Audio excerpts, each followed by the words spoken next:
Greetings, beloved of God. This is Elder West coming back to you again. I know I didn't give you no kind of warning or no kind of time to gather yourself to be able to check this video out, but you'll be able to check it out later. But what I just want to do, I just want to briefly recap, but also I want to do a part 2 to the silent voice and how I talked about one of the reasons why there's so much chaos in the families is because the father's voice is silent. Whether the father's been there or not, it's been silent. And also when the parents don't communicate and when they fight amongst each other, that's a silent voice also. And also you need to know that when there's a silent voice, when the man's voice is silent, there's another voice that's speaking. There's another voice that's talking. But today, what I want to also talk about, and also talk about today, is the silent voice versus emasculation. The Bible says that. The Bible says in the beginning when he created woman for man, he told them, what I put together, let no man separate. But he also told them to be fruitful and to multiply and to replenish the earth. And we understand that man has seed.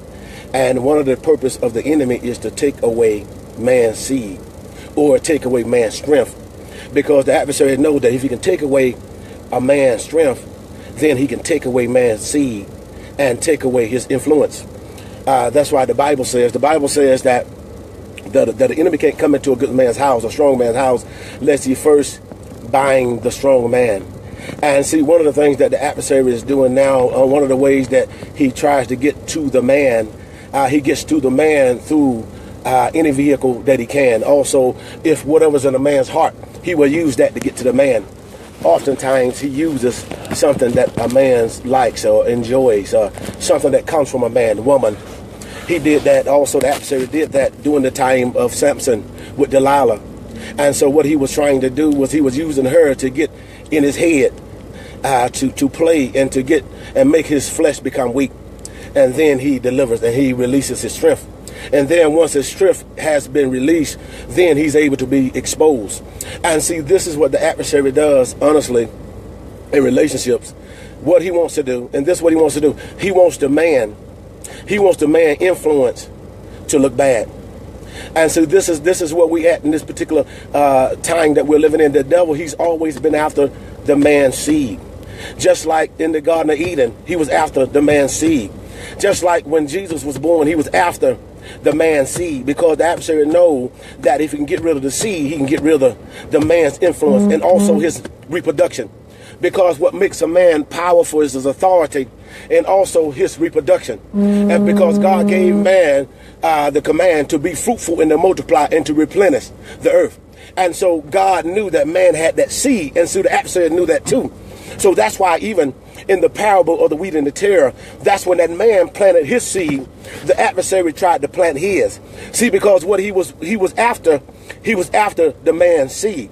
And see what he's a deceiver. And his purpose is to make you think that it's real when it's fake and phony.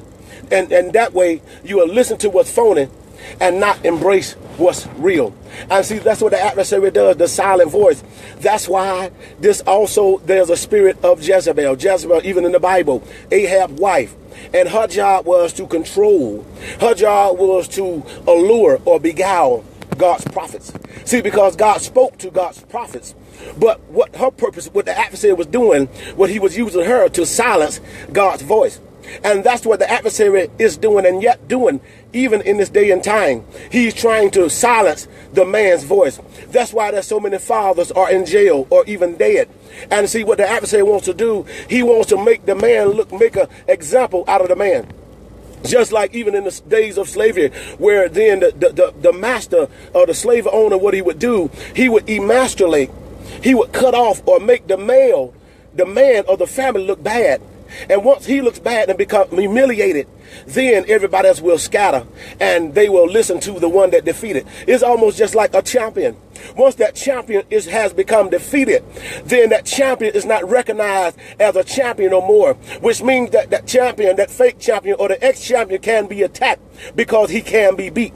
And see, this is what the adversary is doing and trying to do and has been doing for years against the brother, against the man, against the voice, against the father. And he wants to destroy a man's or father's influence. Because if he know that he can destroy a father's influence, he can destroy his legacy. He can destroy his name, and he can destroy his seed. He's always been after the man because the man can reproduce. Because the man can reproduce, that means he has authority. That means he has power to be able to create nations and generations. And so in closing, the silent voice. And oftentimes, this is what we must be careful of as ladies. That's why we must be careful how we talk to our kids' fathers. Because there's a king in that man.